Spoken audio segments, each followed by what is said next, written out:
ચૂંટણીના સમયે રાજકીય પક્ષ મતદારોને જાત જાતના વચનો આપે છે, લોકલુભાવન યોજનાઓ શરૂ કરે છે, પરંતુ શું મતદારોને રઝવવા માટે સ્કૂટી અને મોબાઈલ ફોન પણ આપવામાં આવી રહ્યા છે?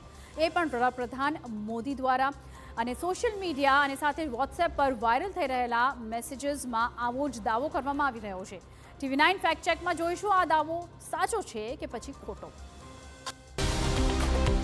दोस्तों 15 अगस्त शनिवार के दिन इस स्वतंत्रता दिवस की खुशी में 1.5 लाख रुपए वाली स्कूटी और मोबाइल फ्री में मिलेगा। जिनके पास आधार कार्ड है वो अभी आवेदन कर सकते हैं।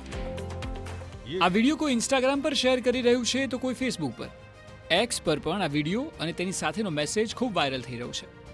દાવો એવો કરવામાં આવી રહ્યો છે કે સરકાર તમામ દેશવાસીઓને સ્કૂટી અને નવો મોબાઈલ ફોન મફતમાં આપી રહી છે। યોજનાનો લાભ લેવા માટે માત્ર આધાર કાર્ડ હોવું જરૂરી છે। લોકોના મોબાઈલ પર પણ આવા દાવાવાળા મેસેજ આવી રહ્યા છે। એક યુઝરે સોશિયલ મીડિયા પર લખ્યું છે, 15 થી 30 ઓગસ્ટ વચ્ચે સૌને સ્કૂટી અને નવો મોબાઈલ ફોન મફત મળશે। કેટલાક અન્ય સોશિયલ મીડિયા યુઝર્સ પણ આવા જ દાવા કરી રહ્યા છે। વોટ્સએપ, ઇન્સ્ટાગ્રામ અને ફેસબુક પર આ વિડીયો ખૂબ શેર થઈ રહ્યો છે। TV9ની ઇન્વેસ્ટિગેશન ટીમની નજર જ્યારે આવા દાવાઓ પર પડી તો અમારી ટીમે સત્ય જાણવાનો પ્રયાસ કર્યો। TV9ની વાયરલ ટેસ્ટ ટીમે એ જાણવાનું હતું કે શું સરકારે ખરેખર આવી કોઈ યોજના શરૂ કરી છે જે અંતર્ગત આધાર કાર્ડ ધારકોને મફતમાં સ્કૂટી અને નવો મોબાઈલ ફોન આપવામાં આવી રહ્યો છે। આ અંગે તપાસ કરવા અમારી ટીમે સરકારની સત્તાવાર વેબસાઇટ તપાસવાનું શરૂ કર્યું, પરંતુ અમને કોઈ પણ વેબસાઇટ પર સોશિયલ મીડિયા પર કરવામાં આવી રહેલા દાવા જેવી કોઈ યોજનાની માહિતી મળી નહીં।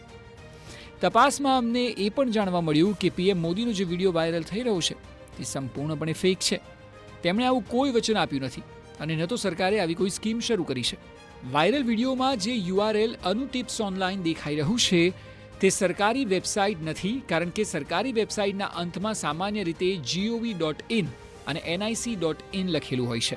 અનુટિપ્સ ઓનલાઈન અંગે TV9ની વાયરલ ટેસ્ટ ટીમે સર્ચ કર્યું તો જાણવા મળ્યું કે આ એક શંકાસ્પદ વેબ પ્લેટફોર્મ છે જે મફત મોબાઈલ રિચાર્જ, સ્કૂટી અને મોબાઈલ ફોન આપવાનો દાવો કરે છે।